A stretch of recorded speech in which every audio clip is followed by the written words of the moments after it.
नमस्कार, मैं ऋषि शर्मा। आज हम कक्षा 7 रुचिरा भाग 2 के तृतीय अध्याय स्वावलंबनम का अभ्यास कार्य करेंगे। पहला प्रश्न है उच्चारणम कुरुत, उच्चारण करें।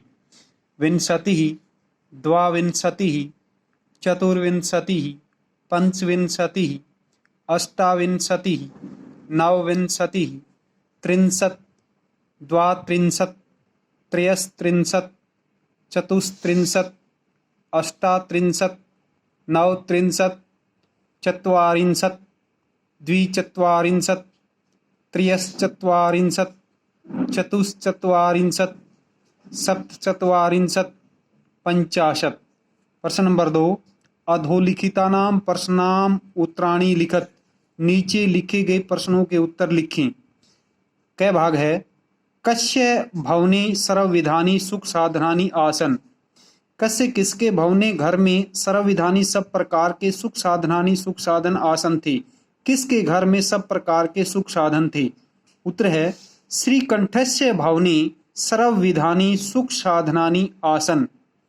श्रीकंठस्य श्रीकंठ के भवने घर में सर्वविधानि सब प्रकार के सुख साधनानि आसन सुख साधन थे।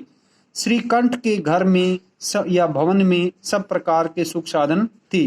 ख भाग है 2 का। कस्य गृहे कोऽपि भृत्य न अस्ति। कस्य किसके गृह घर में कैपि कोई भी भृत्य नौकर न अस्ति नहीं है। किसके घर में कोई भी नौकर नहीं है? उत्तर है कृष्णमूर्तेः गृहे कोऽपि भृत्य न अस्ति। कृष्णमूर्ति के गृह घर में कैपि या कोऽपि कोई भी भृत्य नौकर न अस्ति नहीं है। कृष्णमूर्ति के घर में कोई भी नौकर नहीं है। गय है श्रीकंठस्य आतिथ्यम के अकुर्वन्। श्रीकंठस्य श्रीकंठ का आतिथ्यम आतिथ्य या अतिथि सत्कार के अकुर्वन् किसने किया? श्रीकंठ का अतिथि सत्कार किसने किया? उत्तर है श्रीकंठस्य आतिथ्यम कृष्णमूर्तिः तस्य माता पिता च अकुर्वन्। श्रीकंठस्य श्रीकंठ का आतिथ्यम अतिथि सत्कार कृष्णमूर्ति ने च और तस्य उसके माता पिता ने अकुर्वन् किया। श्रीकंठ का अतिथि सत्कार कृष्णमूर्ति और उसके माता पिता ने किया। घ है सर्वदा कुत्र सुखम। सर्वदा हमेशा कुत्र कहाँ सुखम सुख है। हमेशा कहाँ सुख है? उत्तर है सर्वदा स्वावलंबने सुखम। सर्वदा हमेशा स्वावलंबने स्वावलंबन में या आत्मनिर्भरता में सुखम सुख है। हमेशा स्वावलंबन में सुख है। न भाग है श्रीकंठ कृष्णमूर्ति गृहम कदा अगच्छत। श्रीकंठ श्रीकंठ कृष्णमूर्ति के गृहम घर कदा कब अगच्छत गया। श्रीकंठ कृष्णमूर्ति के घर कब गया? उत्तर है श्रीकंठ कृष्णमूर्तेः गृहम प्रातः 9 वादने अगच्छत। श्रीकंठ कृष्णमूर्तेः कृष्णमूर्ति के गृहम घर प्रातः 9 वादने 9 बजे अगच्छत गया। श्रीकंठ कृष्णमूर्ति के घर प्रातः 9 बजे गया। च भाग है कृष्णमूर्ति कति क्रमकरा संति। कृष्णमूर्ति माने कृष्णमूर्ति के कति कितने क्रमकरा नौकर संति हैं। कृष्णमूर्ति के कितने नौकर हैं? उत्तर है कृष्णमूर्तेः अष्टौ या अष्ट भी आ सकता है क्रमकरा संति। कृष्णमूर्ति के अष्टौ या अष्ट 8 क्रमकरा नौकर संति हैं। कृष्णमूर्ति के 8 नौकर। प्रश्न नंबर 3, चित्राणि गणयित्वा तद अधे संख्यावाचक शब्दम लिखत। चित्रों को गिनकर उनके नीचे संख्यावाचक शब्द लिखें। ये चित्र दिए हुए हैं जैसे 1 2 3 4 5 6 3 लाइन है 6 3 18 तो 18 हो गए। इसके क्या है? ये घड़े हैं। 18 को संस्कृत में क्या बोलेंगे? अष्टादश। और ये क्या है? घड़े। घड़े को संस्कृत में क्या कहेंगे? घटम। इसका लेकिन बहुवचन है तो घटम घटे घटानी, अष्टादश घटानी। फिर ये है इनको 1 2 3 4 5 6 7 8 9 10 11 12 13 14 15 16 17 18 19 20 21 21 हैं। ये क्या है? आम है। तो 21 को संस्कृत में क्या बोलेंगे? एक विंशति। और आम को क्या बोलेंगे? आम्रम। तो आम्रम यहाँ बहुवचन है तो आम्रम आम्रे आम्राणी, एक विंशति आम्राणी। ये हैं 1 2 3 4 5 6 7 8 9 10 11 12 13 14 15। 15 को संस्कृत में क्या कहेंगे? पंचदश। और ये क्या है? गेंद। गेंद को क्या कहेंगे? कंदुकम। तो कंदुकम, कंदुके, कंदुकानी बहुवचन, पंचदश कंदुकानी। 1 2 3 4 5 6 7 8 9 10 11 12 13 14 15 16 17 18 19 20 21 22 23 24 25 26 27 28 29 30 31 32 33 34 35 36 36 36 को संस्कृत में क्या बोलेंगे? षट त्रिंशत। और ये क्या है? मोमबत्ती। सिक्त वर्तिकाणी, तो बहुवचन में वर्तिकाणी। षट त्रिंशत सिक्त वर्तिकाणी।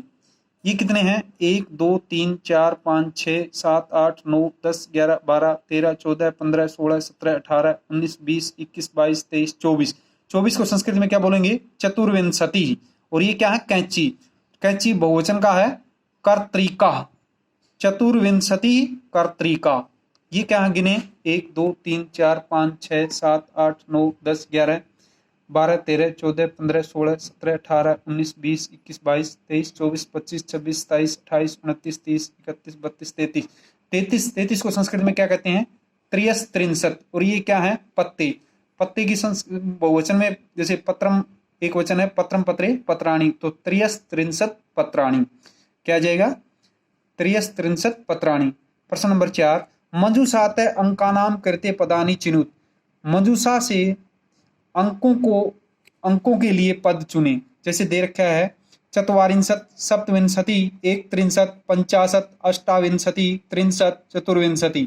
तो यहाँ 28 के लिए क्या आ जाएगा? अष्टाविंशति। और यहाँ 30 के लिए क्या आ जाएगा? त्रिंशत। यहाँ 27 के लिए क्या आ जाएगा? सप्तविंशति। यहाँ 31 के लिए क्या आ जाएगा? एक त्रिंशत। 24 के लिए क्या आ जाएगा? चतुर्विंशति। और यहाँ 50 के लिए क्या आ जाएगा संस्कृत में? पंचाशत। यहाँ 40 के लिए संस्कृत में क्या आएगा? चत्वारिंशत। प्रश्न नंबर 5, चित्रम दृष्ट्वा मंजूषाते पदानि च प्रयुज्य वाक्यानि रचत। चित्र को देखकर मंजूषा से पदों को चुनकर वाक्य बनाओ।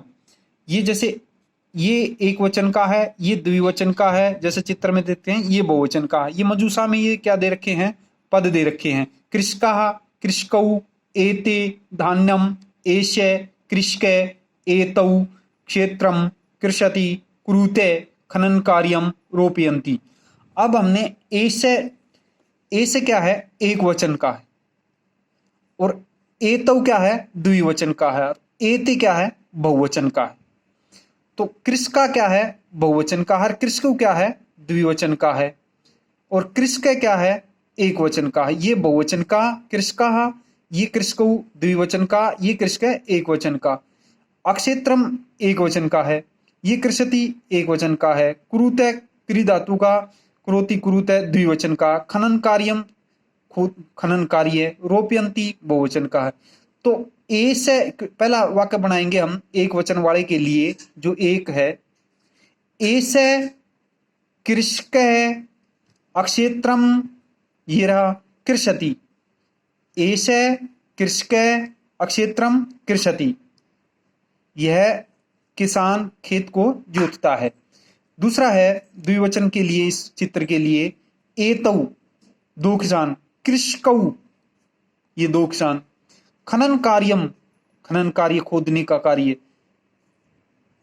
कुरुते कर रहे हैं, दो किसान खोदने का कार्य कर रहे हैं। तीसरा है एते सभी, कृषका बहुवचन का है कृषका। धान्यम धान, क्या है? धान। रोपयंती रोप रहे हैं, ये जैसे बहुवचन के लिए। एते कृषका धान्यम रोपयंती, ये सब किसान धान रोप रहे हैं। प्रश्न नंबर 6, अधोलिखितान समयवाचकान अंकान पदेषु लिखत। नीचे लिखे गए संख्यावाचक अंकों को पदों में लिखें। संख्यावाचक अंकों के लिए पद लिखें, पदों में लिखें इनको। जैसे 10 30 10.5, इसको समय के लिए साढ़े के लिए तो सार्ध होता है, और सवा के लिए सपाद होता है, और पौने के लिए पादोन होता है, और बजे के लिए वादनम का प्रयोग किया जाता है। बाकी जैसे गिनती, तो यहाँ साढ़े है तो सार्ध पहले आ जाएगा। ये है जैसे सार्ध 10 वादनम आना चाहिए, यहाँ पे सार्ध 10 वादनम, या फिर यहाँ सार्ध द्वादश वादनम है तो यहाँ क्या करेंगे, सार्ध द्वादश, यहाँ 12 होने चाहिए। फिर है 7 बजे को लिखना, 7 बजे को 7 के लिए सप्त और बजे के लिए वादनम, सप्त वादनम। फिर 2:30 के लिए, 30 के लिए, साढ़े के लिए सार्ध, 2 के लिए द्विवादनम, सार्ध द्विवादनम। 11 के लिए है एकादश, एकादश वादनम। 4:30 के लिए है, 30 के लिए सार्ध, 4 के लिए चतुर्वादनम, सार्ध चतुर्वादनम। 1:30 के लिए सार्ध एक वादनम, अथवा इसको संधि करके लिखेंगे सार्धैक वादनम। 5 के लिए है पंच और बजे के लिए वादनम, पंचवादनम। 3:30 के लिए सार्ध त्रिवादनम। 9 बजे के लिए नव वादनम। 12:30 के लिए सार्ध द्वादश वादनम। 8 के लिए अष्ट वादनम। 7:30 के लिए सार्ध सप्त वादनम। प्रश्न नंबर 7, मंजूषाते पदानी चित्वा रिक्त स्थानानि पूरयेत्। मंजूषा से पदों को चुनकर रिक्त स्थान पूर्ण करें। मंजूषा से में क्या दे रखे हैं, मंजूषा में षड, त्रिंशत, एक त्रिंशत, द्वौ, द्वादश, अष्टाविंशति।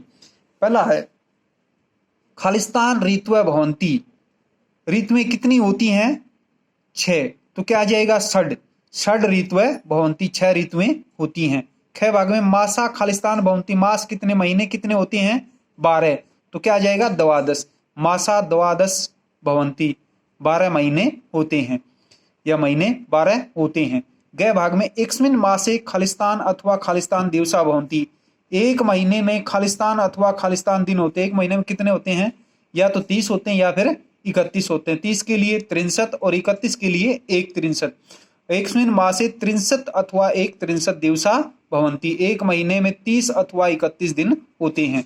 घ भाग फरवरी मासे सामान्यतः खालिस्तान दिनानि भवन्ति, फरवरी महीने में साधारणतः कितने दिन होते हैं, 28 होते हैं। इसके लिए क्या आ जाएगा अष्टाविंशति, तो फरवरी मासे सामान्यतः अष्टाविंशति दिनानि भवन्ति। अंग भाग मम शरीरे खालिस्तान हस्तौ, मेरे शरीर में खालिस्तान हाथ हैं, 2 हाथ हैं, तो कितने आ जाएंगे, द्वौ। मम शरीरे द्वौ हस्तौ, मेरे शरीर में 2 हाथ हैं। धन्यवाद।